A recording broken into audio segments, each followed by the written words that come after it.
Agora é hora de girar as notícias da nossa região. A Polícia Federal faz hoje uma operação para investigar o desvio de recursos públicos na área da saúde. Buscas foram feitas em Não é essa a imagem, tá, gente? Daqui a pouquinho a gente mostra a imagem correta. Buscas foram feitas em Hortolândia, em Budas Artes e Itapecerica da Serra, Grande São Paulo. A investigação começou depois que a Controladoria Geral da União identificou que uma organização social sem capacidade técnica foi contratada pelos municípios. A OS está em nome de um veterinário de 28 anos, recém-formado, da cidade de Presidente Bernardes, região de Presidente Prudente. Alguns dos contratos foram firmados de maneira emergencial para gestão e atendimento de pessoas infectadas com Covid-19.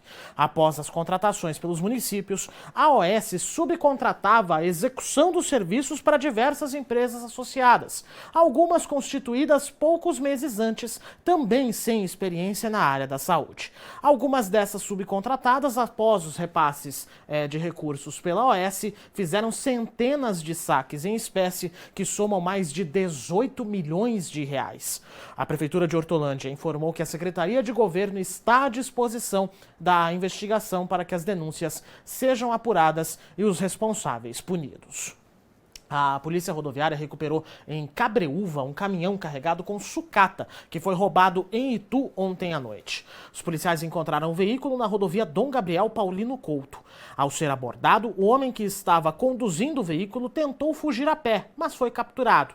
Ele confessou que o caminhão foi roubado e ele disse que fazia parte de uma quadrilha que rouba cargas na região e que tinha por função apenas ser o motorista. Ele foi levado ao distrito policial de Cabreúva.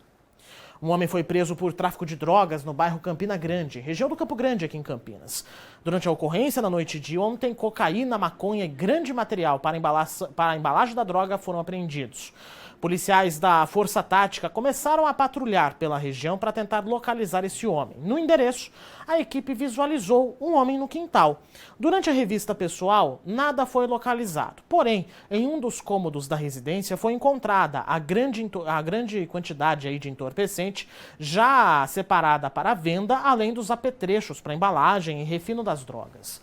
Ao todo, gente, foram localizados 2.185 microtubos cheios de cocaína, 252 porções de maconha, 2 tijolos de maconha, uma balança de precisão, uma máquina seladora, 4 sacos com 4.000 microtubos vazios e embalagens para maconha. Outra notícia que a gente continua girando aqui no Tá No Ar Campinas. Um caminhão que transportava frutas tombou na pista central da rodovia Anhanguera na noite de ontem. O acidente foi na pista central, sentido interior, em Sumaré. A carga de laranja, limão, goiaba, uva e manga ficou espalhada pelo acostamento central. O motorista informou que tinha saído de São Paulo, capital, e seguia para Ribeirão Preto, quando na altura do quilômetro 106 foi fechado.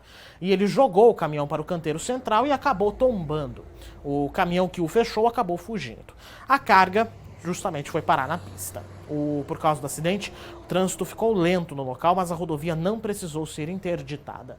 O motorista do caminhão e um ajudante não sofreram ferimentos. As frutas ficaram espalhadas, mas depois o transbordo foi feito. Hoje cedo, um engarrafamento provocou um engavetamento na rodovia SP-101 em Hortolândia. Porque o trânsito parou, 2 veículos e 2 motos acabaram se chocando na altura do quilômetro 6. Um dos motociclistas foi levado em estado grave para o Hospital Mário Covas. Não há informações sobre o estado de saúde dele. A Polícia Civil de Morungaba ainda busca pelos criminosos que invadiram uma agência dos Correios na região central da cidade. Um policial viu os bandidos e a perseguição começou. Os 2 assaltantes bateram um carro em uma das ruas do centro e fugiram para um terreno baldio. O helicóptero Águia chegou a ser usado nas buscas, mas sem sucesso. Até agora ninguém foi localizado. A reabertura da agência deve acontecer apenas na quinta-feira, porque amanhã é feriado. Em Campinas, a Polícia Civil deve começar a ouvir nos próximos dias familiares da criança que morreu após ter supostamente se engasgado com uma bolacha com leite. A menina foi atendida no Centro de Saúde do Jardim Capivari, mas não resistiu. A causa da morte seria o engasgamento. Mas a médica que atendeu a vítima fez um exame detalhado e encontrou um sangramento na região intestinal. A Guarda Municipal chegou a ser acionada e um boletim de ocorrência foi registrado como morte suspeita. Um exame mais detalhado no corpo da garota já foi feito, mas os detalhes ainda não foram divulgados. Existe uma hipótese de que ela tenha sido vítima de maus tratos, mas ainda é muito cedo para afirmar isso. Esse é um caso, inclusive, que nós vamos ampliar daqui a pouquinho aqui no Tá No Ar Campinas. Tom Zé foi empossado como reitor da Unicamp até 2024. Ele substitui o físico Marcelo Nobel. Já a docente Maria Luísa Moretti será a nova coordenadora-geral da universidade. Ela ocupa o lugar da professora Tereza Zambon Atvars. Tom Zé é graduado e tem mestrado em Engenharia de Alimentos pela Unicamp e é doutor em Engenharia de Processos Térmicos e Ciências Econômicas. Também é professor titular da Faculdade de Engenharia de Alimentos da Unicamp, onde trabalha desde 1987. O professor foi coordenador de pós-graduação entre 2011 e 2014 e diretor da FEA entre 2014 e 2018.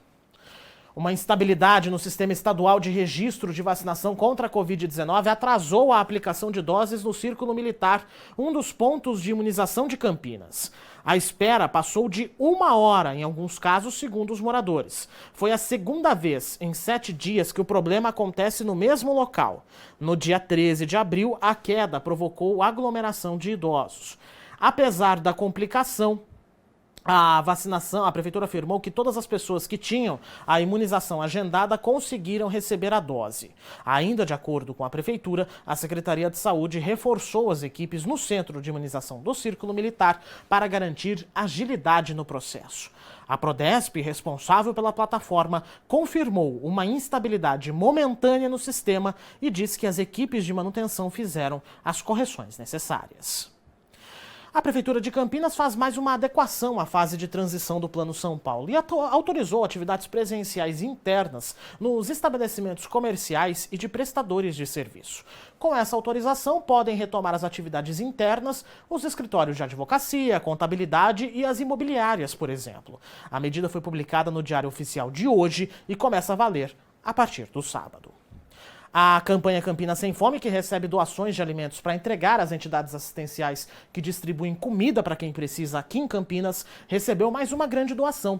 Foram 4 toneladas de alimentos doados pela Câmara de Vereadores aqui da cidade. A campanha Campinas Sem Fome, lançada no último dia 22 de março, arrecadou quase 390 toneladas de alimentos. A entrega das cestas básicas é feita pelas 145 organizações da sociedade civil que atuam nas comunidades. As entidades já tiraram mais de 12 mil cestas básicas, beneficiando cerca de 48 mil pessoas.